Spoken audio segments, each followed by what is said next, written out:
Bem, meus queridos, nós estamos no 10º domingo do tempo comum. Se vocês bem notaram, nós iniciamos depois do tempo do Natal, não é? Começo de janeiro, o tempo comum, fizemos uma pausa dentro do período da quaresma, não é? Do tempo pascal, e depois de Pentecostes nós retomamos este tempo de graça. A gente chama de tempo comum, mas porque a gente vai vivenciar o comum do cotidiano de Jesus. Não porque é um tempo simplório ou sem graça, não é? Às vezes a gente entende comum como, isso aí é igual aquela manga comum.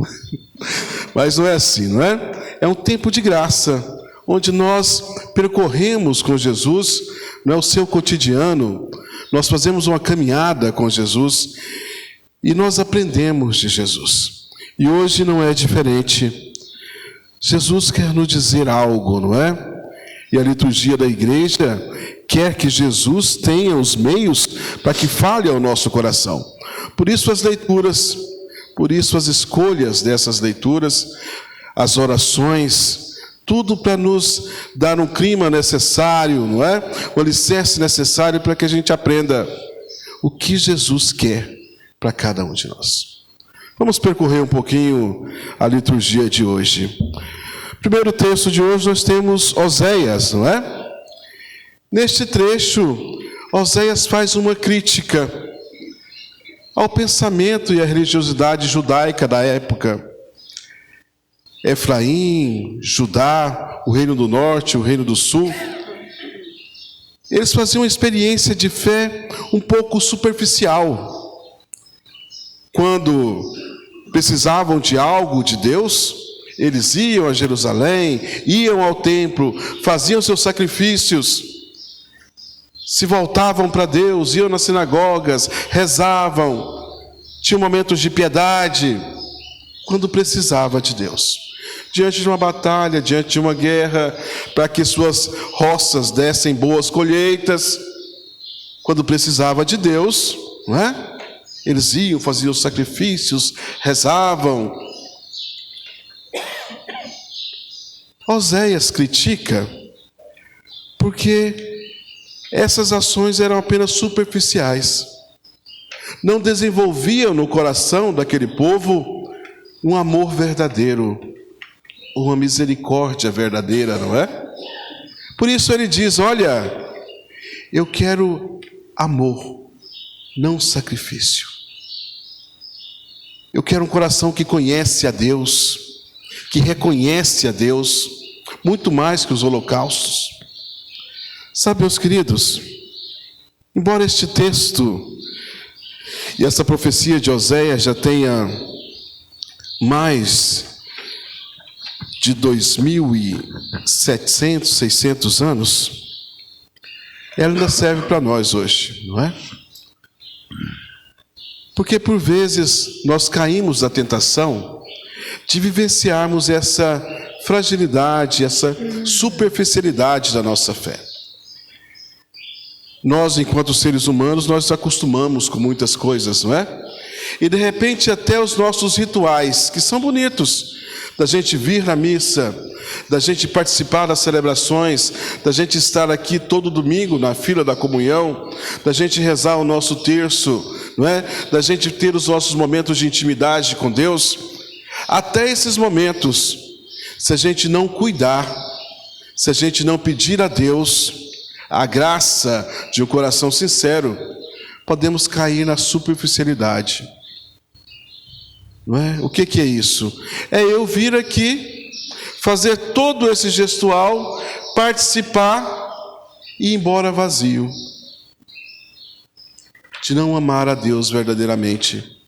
Olha, meus queridos, e quantas pessoas vêm à igreja, levantam a mão, louvam, comungam, mas o coração não tem um amor sincero por Deus.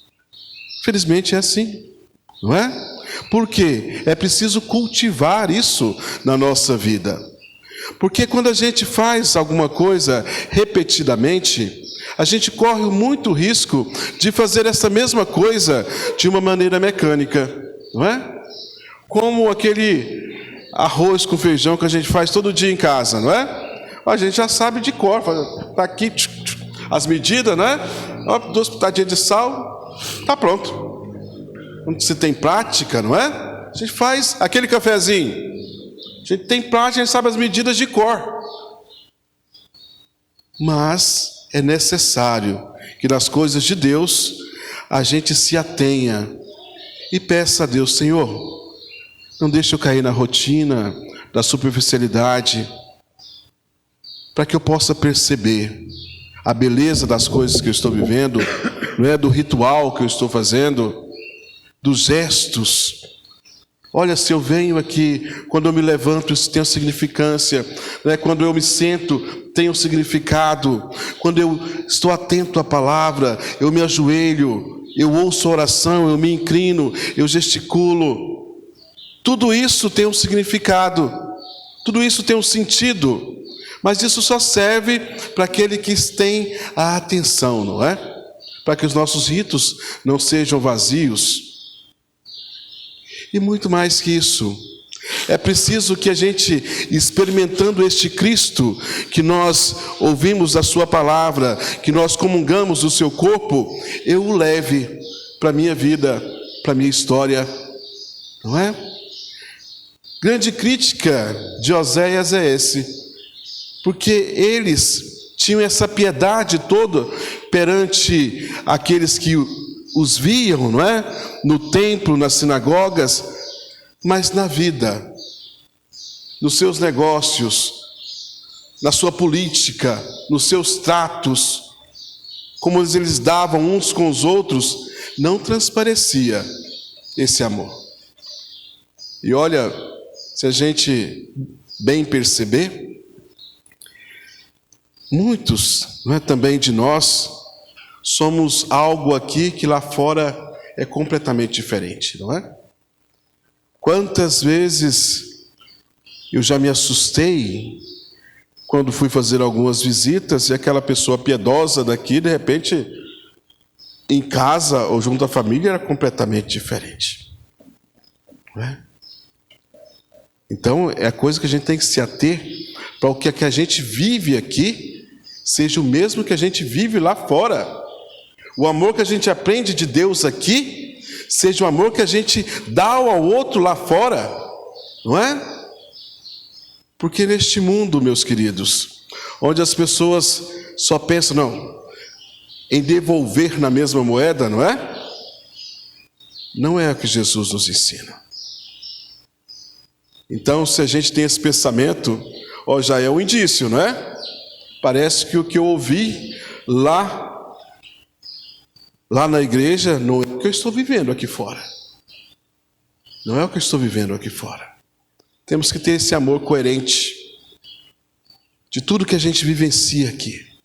Porque senão os nossos ritos, os nossos gestos, a nossa vivência aqui na igreja não tem nenhum significado se lá fora nós não somos os cristãos que aparentamos ser aqui dentro. Aqui dentro, não é? E nós temos uma grande responsabilidade, meus queridos. Sabe, Jesus, no Evangelho de hoje, ele nos diz algo. Eu vou dar uma explicadinha e vou me adentrar no poder da palavra de Jesus, mas no finalzinho ele nos diz algo que a gente tem que se ater também. Ele diz: olha, eu não vim para os justos, para chamar os justos, mas sim os pecadores. Não é assim que ele diz? E ele diz ainda: olha, o médico vem para os doentes, não para aqueles que estão sãos, não é? Sabe, e neste mundo, nós temos muitos pecadores, e nós também o somos, não é? Mas, veja, meus queridos, de alguma forma, o Senhor nos encontrou, mesmo com as nossas limitações, as nossas faltas, não é? O Senhor nos tem sustentado. E se Ele nos trouxe aqui, e se nós estamos aqui, nós estamos num passo a mais. Sim ou não? Sim. Ainda precisamos melhorar, né? Mas já estamos, vamos dizer, avançado, não é? No nível 1. Mas tem muita gente aí no nível 0. Não é? Nós devemos ser este médico também. Nós devemos ser essa mão de Deus, esse Cristo, que lá fora alcança essas pessoas. Não por nossas forças, não porque somos melhores, mas porque testemunhamos Cristo, não é? Porque é Cristo que convence, não somos nós. Mas nós, com o nosso testemunho, devemos levar o Cristo que nós encontramos aqui para aqueles que precisam ser alcançados ainda, não é? Então a gente tem que se esforçar um pouquinho para que a gente cresça na nossa fé, não é? Fé é o que São Paulo, na segunda leitura de hoje, fala sobre Abraão, não é? Um grande exemplo de fé. Abraão é um grande exemplo de fé, porque, se vocês bem lembram lá, ele tem essa atitude que é pautada puramente na fé, de deixar a sua terra, a sua parentela, tudo aquilo que ele conhecia, e juntamente com Sara e a sua família, ir para um lugar desconhecido, porque Deus tinha prometido para ele que aquela terra lhe daria descendência e seria a terra dele, não é? Fé, porque, olha, ele não tinha nenhuma prova disso, ele não sabia o que viria, ele não sabia ler o futuro, não é? Fé. E uma fé que tem aqueles 3 recursos ou níveis que eu já falei para vocês, não é? De acreditar, confiar e se abandonar.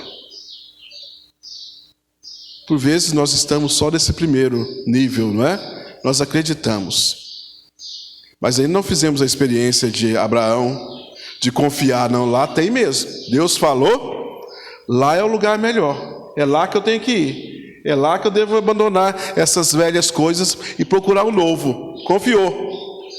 E por último ele se abandonou. Não, confio, eu vou. Às vezes falta para nós ainda confiar e se abandonar, não é? E se abandonar.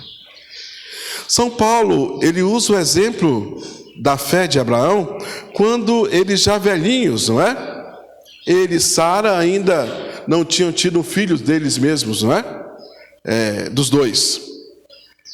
Ele vai falar ainda, São Paulo, ele dá uma debochada de Abraão, né? Fala, já está velhinho, não é? Meio derrubado, 100 anos. Quem acreditaria? Contra toda a humana esperança, né? Sara e Abraão têm Isaque, já velhinhos. São Paulo fala que é um tipo de justiça pela fé de São Paulo, não é? A fé de São Paulo, a fé de Abraão em Deus, dá-lhe essa justiça dele ser recompensado pela fé que tinha. Sabe, hoje falta-nos crescer na fé, e para isso a gente precisa pedir a Deus mesmo. Nós dependemos muito de Deus, a gente é que não percebeu isso, não é? Por vezes nós nos achamos demais. A gente acha que a gente é inteligente demais. A gente acha que a gente sabe das coisas demais. A gente acha porque a gente vê um jornal ou assiste alguma coisa, a gente está inteirado pelas coisas da internet, a gente se acha, não é? Ou às vezes não, já vivi muita coisa nessa vida, então eu sei das coisas. Meu querido. Usando as palavras do velho filósofo, quando penso que sei, é aí que eu nada sei, não é? É preciso a gente se reconhecer pequeno para que a grandeza de Deus adentra a nossa vida.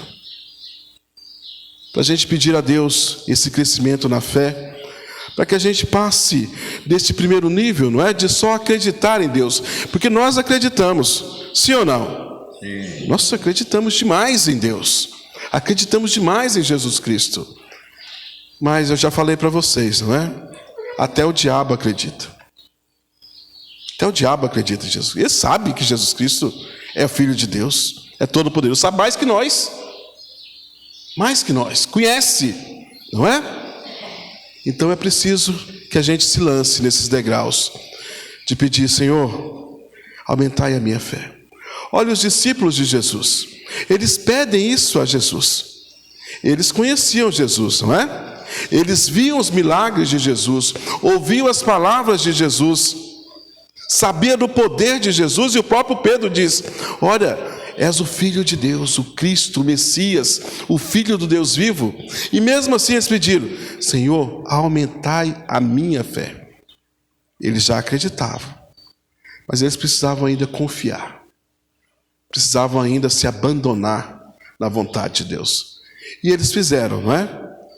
No fim, imbuídos pelo Espírito Santo, eles confiaram, se abandonaram e deram a sua vida por causa do Cristo. Precisamos também desse caminho. Só para finalizar, o Evangelho de hoje está no capítulo 9, não é? De São Mateus. E no início do capítulo, um pouquinho antes da leitura que nós fizemos hoje, vai falar da cura de um paralítico. Jesus está em Cafarnaum, numa casa que ele ficava, levaram a ele um paralítico, acamado. Jesus diz àquele paralítico: teus pecados estão perdoados. É interessante as palavras de Jesus, porque alguns escribas, alguns fariseus que estavam ali, criticaram Jesus, não é? Claro que não falaram diretamente para ele. É tipo aquelas conversinhas, né? Você conversa.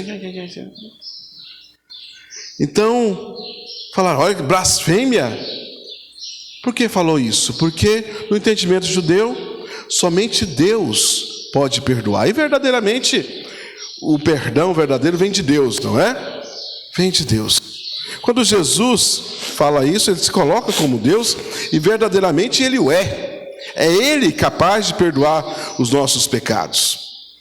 E no madeiro da cruz nós vemos que ele perdoa o pecado não somente de um indivíduo, mas de toda a humanidade. Jesus vai dizer assim: o que é mais fácil dizer? Teus pecados estão perdoados? Ou levanta dessa cama e anda? Dizer é bem mais fácil dizer, não é? Teus pecados estão perdoados. Mas veja que a grandiosidade maior não é revelada, porque perdoar o pecado é algo grandioso e maravilhoso que só pode vir de Deus. Vocês compreendem isso? Então isso é muito maior, não é? Mas Jesus falar teus pecados estão perdoados não é algo que se pode provar. Como é que vai provar? Não tem como, não é? Como é que a gente vai adentrar a alma da pessoa para ver? Não, agora não tem mais pecado. Então Jesus faz algo a mais, não é? Porque no entendimento de um judeu, a doença daquela época, né? O judeu daquela época, a doença, a deficiência, o mal por qual uma pessoa passava, era consequência ou resultado do pecado. Então o que Jesus fala? Levanta, para saber que o Filho do Homem, não é? Tem poder neste mundo. Levanta, toma tua cama e anda.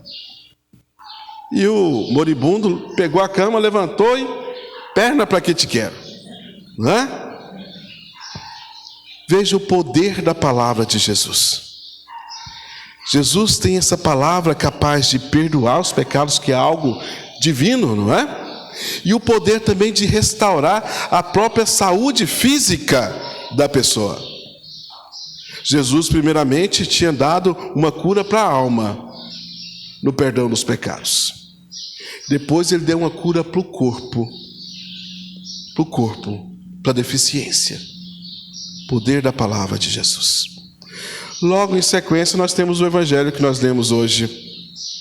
Jesus sai daquele lugar e, passeando ali em Cafarnaum, encontra Mateus, Levi, não é? Mateus é um cobrador de impostos.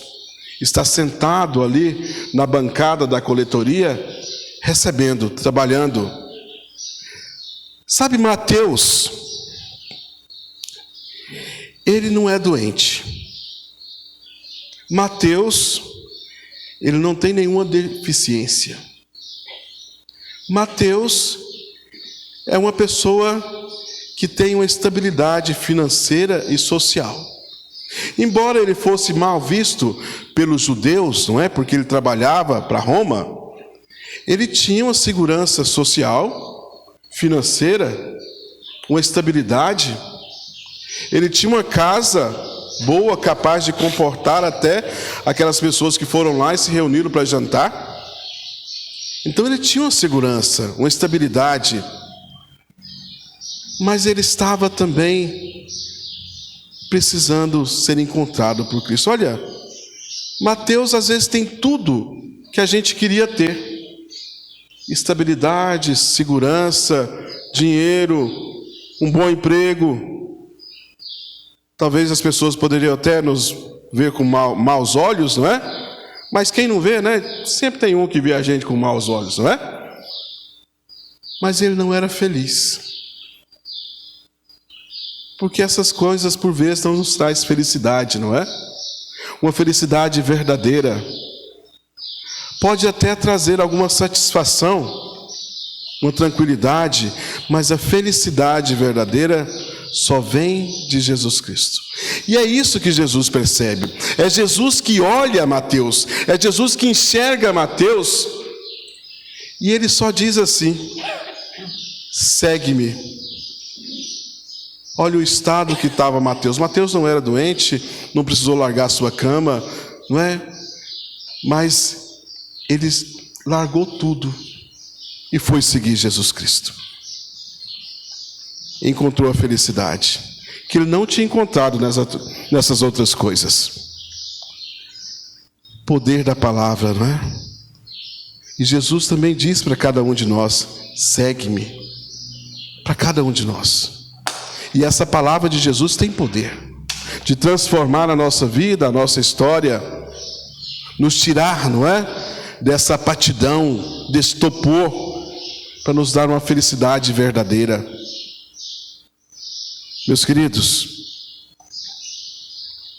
que a gente possa confiar e se abandonar na vontade de Deus. E isso tem que ser um pedido para cada um de nós. Porque por nós mesmos, nós ainda vamos ficar, não é? Nesta primeira etapa da fé, de acreditar. Mas é preciso que a gente peça: Senhor, eu quero mais. Eu quero mais. Eu quero mais que só acreditar, eu quero confiar em Ti. Eu quero me abandonar na Tua vontade. Porque, meus queridos, lá fora, nós precisamos levar Jesus Cristo, não é? Nós precisamos transparecer Jesus Cristo por onde formos. E a gente só faz isso quando a gente se deixa encontrar, quando a gente se lança no seu amor, porque senão vamos ser aquelas pessoas vazias que vêm aqui, ouvem a palavra, comungam, mas vão embora sem nada. Sem nada. Não é? Então que possamos pedir ao Senhor que sejamos esses missionários, não é? Que testemunham Jesus Cristo por onde formos. Amém? Amém. Louvado seja nosso Senhor Jesus Cristo.